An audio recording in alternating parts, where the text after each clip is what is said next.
Hey, I'm back, and I'm feeling much better. Wow. So, like I said in the last video, I had planned to do a video with a little bit of background about me and why I'm doing this, and then the day happened, and it was very emotional and very intense, and, you know, it was a great conversation I had with my professor. It's really wonderful to have a stranger to the situation come into your life, you know, like a teacher like that, and really believe in you and want to see you succeed. So, thank you. And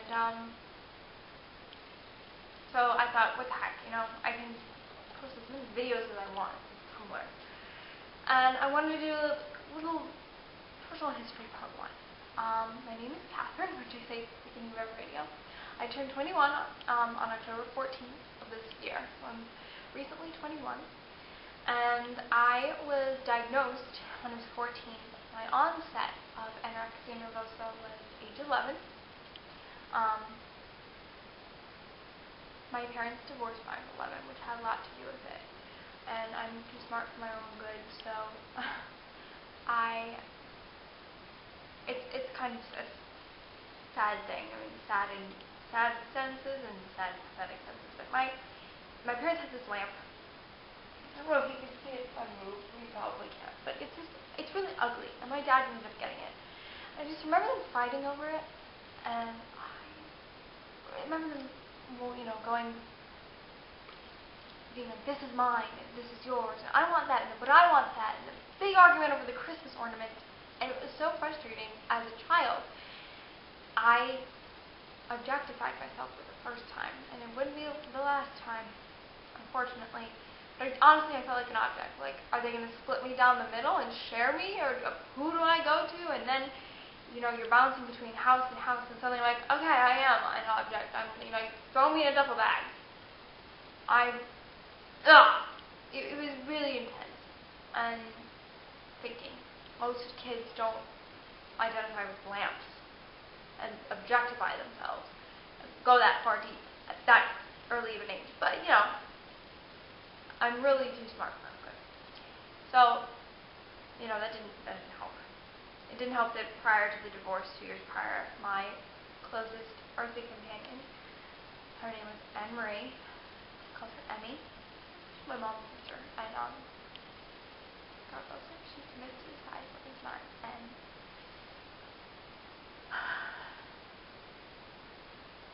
that was the end of the childhood that I don't really remember.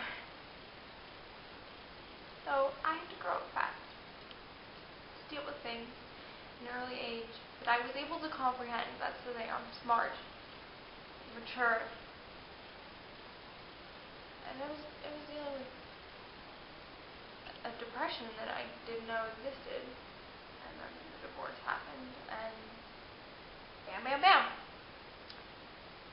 I was diagnosed till I was 14 because, you know, I didn't know what I was doing. I just wasn't eating. I wasn't hungry, or food just wasn't on my mind, and I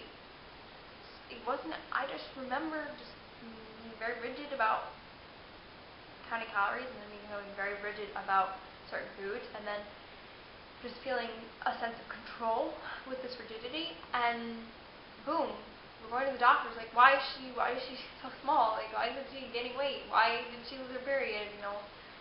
And of course, no parent wants to be like, oh, yeah, kid's anorexic. You know, so it was like, is it a thyroid problem? Is it this problem? Is it that problem? All of these problems that we looked into have developed since then, but, you know, at the get-go, it was like anything but, like something that we can treat with a pill. And then the diagnosis came, and I was in denial. No, that's not me. Then the first treatment came, and it was like, yeah, this is an issue. I'm in a hospital now, 14 years old, and I don't want to be eating scary. Suddenly I'm very body conscious, and I started to fall into pieces. And that's the beginning. That's part 1, is a little snippet of part 1. And then there's more treatment after that. more things happen, trigger relapses, but basically it was a series of unfortunate events that pulled the trigger on this particular coping mechanism. Everyone copes differently. Some people cope positively, some people cope negatively, some people have genetic predispositions to cope negatively. Alcoholism, eating disorders, they're finding a genetic link. Drugs, sex, food, like overeating.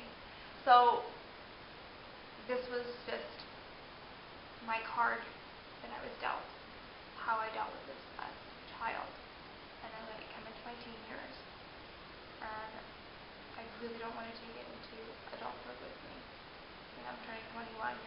You're an adult. You can buy liquor. You can get a drink, and you're the real deal adult. You're legal in the United States of America, across the board. Actually, I got 4 years before I can rent a car, but this is it.